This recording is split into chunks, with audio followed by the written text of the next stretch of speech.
A ver, te voy a hacer 2 o 3 preguntas que es más o menos las mismas. Primero, ¿bajó de verdad el precio de la carne? Segundo, ¿se debe al cierre de la exportación? Y tercero, no es, si esto fue así, ¿no es un beneficio de corto plazo para un perjuicio de largo plazo? Bueno, vamos por partes.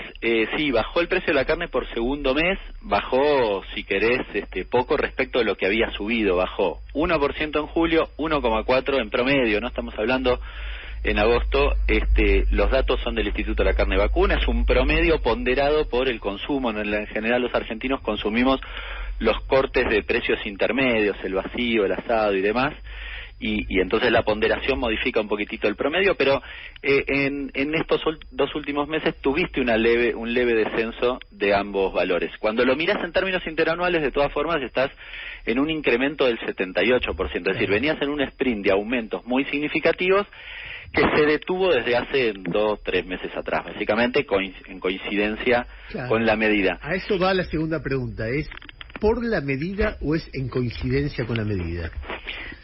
A ver, lo que hizo la medida fue, condicionar el precio de lo que es en el mercado de Hacienda. Nosotros veníamos mencionando, nosotros el informe lo hacemos de manera mensual.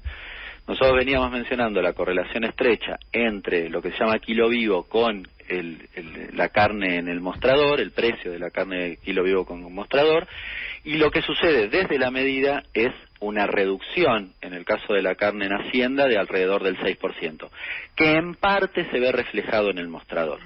Conclusión, a mí me parece que sí tiene que ver con la medida, de hecho, primero por la coincidencia obviamente en el tiempo, pero además porque vos venías teniendo históricamente en la Argentina, desde 2017 para acá, mira, en 2017 las exportaciones representaban el 10% del total de producción. En 2019 ya eran el 30%. En los primeros 5 meses del 21 era el 16% más que los primeros 5 meses del 20. Es decir, si vos tenés la producción estable, todo el tiempo te estás comiendo parte de esa producción con la exportación. Con la exportación, con lo cual te tensa sobre el precio. Cuando liberás eso, bueno, tiende a disminuir el precio. Si es, voy a la tercera pregunta, es de corto plazo. Hernán, déjame fundamentarte un poquito más la tercera pregunta. Porque vos decís, bueno, había una cantidad X de carne que se exportaba, entonces al frenar la exportación, vos haces que esa cantidad vaya al mercado interno, eso incrementa la oferta, y entonces como hay mucha oferta, te baja el precio, te baja un poquitito el precio, pero te lo baja. Y eso es el fenómeno económico que vos estás describiendo más o menos. Hace un ratito nosotros hablamos con Horacio Rodríguez Larreta, y él nos decía, es una muy mala medida económica, porque el beneficio que tiene ese 2% de caída del precio es muy bajo y el costo que tiene en muchos sentidos es muy alto. Desincentiva la exportación, genera fantasmas sobre otros sectores de exportación, cuando lo que hay que hacer es motivar cada vez más exportación para generar divisas, y encima de todo genera pérdida de empleos, porque ya en estos 2 meses hubo frigoríficos que despidieron gente. Entonces el argumento que él planteaba era que hay un beneficio muy pequeño para costos muy altos. ¿Qué pensás? No lo comparto. A ver, yo sí considero que es válido el debate de el acceso a los dólares versus el precio en el mercado local. Este es un debate válido, es decir, si yo no exporto, no me ingresan dólares en una economía que siempre necesita de dólares. Ahora, el beneficio para el consumidor de eso es indirecto, es decir, si yo tengo más dólares, probablemente tengo menos tensiones cambiarias, tal vez menos inflación y demás. Ahora, el beneficio directo para el consumidor es que el precio se ha estabilizado, y en eso no hay ninguna duda. Imagínate qué hubiese pasado si en los últimos 2 meses hubiese aumentado 3%, 5%. La carne, estaríamos hablando de que en términos interanuales la carne hubiese aumentado 100%. A mí me parece que la medida fue muy acertada. Ahora, es ad eternum, y el problema que vos tenés es que tenés que mejorar la producción. Y en esto me parece que las entidades del campo deberían tener en consideración que la necesidad es justamente el aumento de la producción. Vos tenés la misma cantidad de cabezas hoy que la que tenías en 1975, pero la población se duplicó. Con lo cual, algo tenés que hacer. Por el lado de las cabezas te diría que es bastante difícil que las incrementes. Me parece que lo que hay que hacer es engordar los animales un poco más y trabajar sobre el destete, que en algunos sectores, sobre todo en los sectores donde digamos de unidades de unidades productivas más pequeñas está en el orden del 40% cuando el promedio es 60%. Entonces, esas dos medidas te permitirían mejorar la oferta en la Argentina, y yo creo que la exportación tiene que ir acompañando el incremento de la oferta que vos tenés en la Argentina. Si no, siempre vas a tener el mismo problema. Hernán, buen día. Jairo Estacha te saluda. ¿Cómo te va? ¿Cómo estás, Jairo? ¿Tu pronóstico coincide con el de los que dicen, pero ahora estás liquidando, con perdón de los veganos, estás liquidando vientres, que cuando de acá a un año necesites tener más ganado, lo vas a extrañar y vas a tener un aumento del precio de la carne? ¿Esa liquidación de vientres hoy no te lleva a un precio en aumento de acá, no sé, 10, 12 meses? En el llamado ciclo pero no ganadero. estás liquidando más. De hecho, cuestionan que la faena se redujo. Lo que pasa es que la discusión de la faena es equivocada, porque dicen estamos en los niveles más bajos de faena históricos. Claro, pero eso no depende de la media. De hecho, había caído la faena 4% en los primeros 3 meses de este año. Lo cual es falso, ese argumento es básicamente falso. Hoy escucho argumentos que dicen que a China le vendemos la vaca vieja. No existe más ese argumento, quedó absolutamente obsoleto.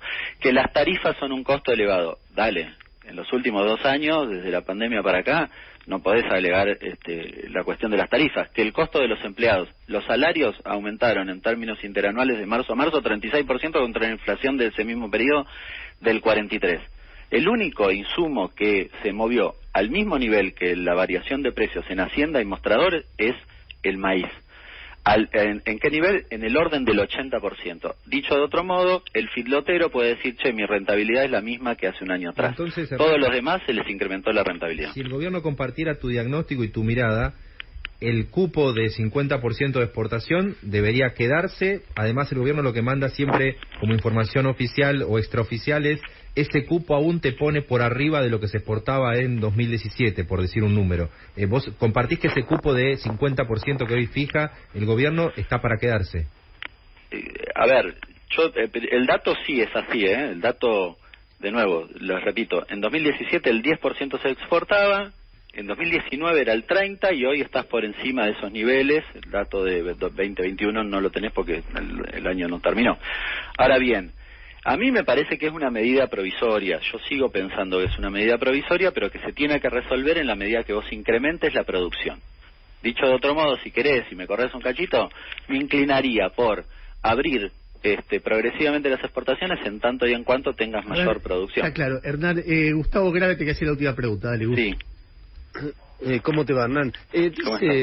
A ver, el campo lo que dice es, vos hablabas de la producción, de las cabezas de ganado, dice, con estas mismas medidas, en la supuesta década ganada, lo único que se logró fue bajar la cantidad de cabezas de ganado. Si es una medida similar, ¿por qué no produciría el mismo efecto ahora?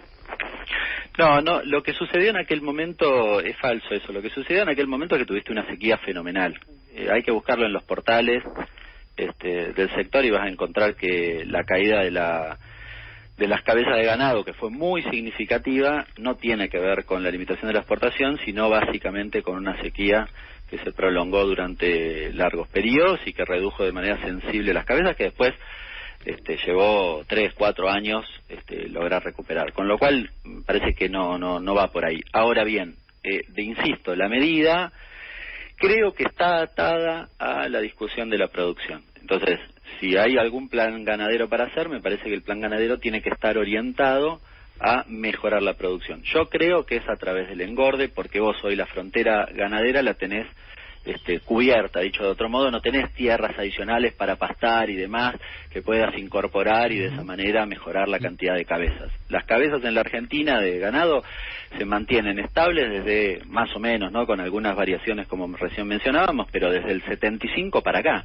la población se duplicó. No es el mismo escenario. Y en ese contexto tenés la demanda creciente de China. Y les agrego 2 problemas adicionales. Uno es que China tuvo un problema con su ganado fenomenal, con lo cual te demanda aún más. Y ahora, ayer nos enteramos que en el caso de Brasil hubo 2 casos de vaca loca en 2 frigoríficos distintos, con lo cual acaban de acordar con China suspender las exportaciones por 45 días. Vamos a ver qué pasa después y probablemente pase lo mismo con la Unión Europea.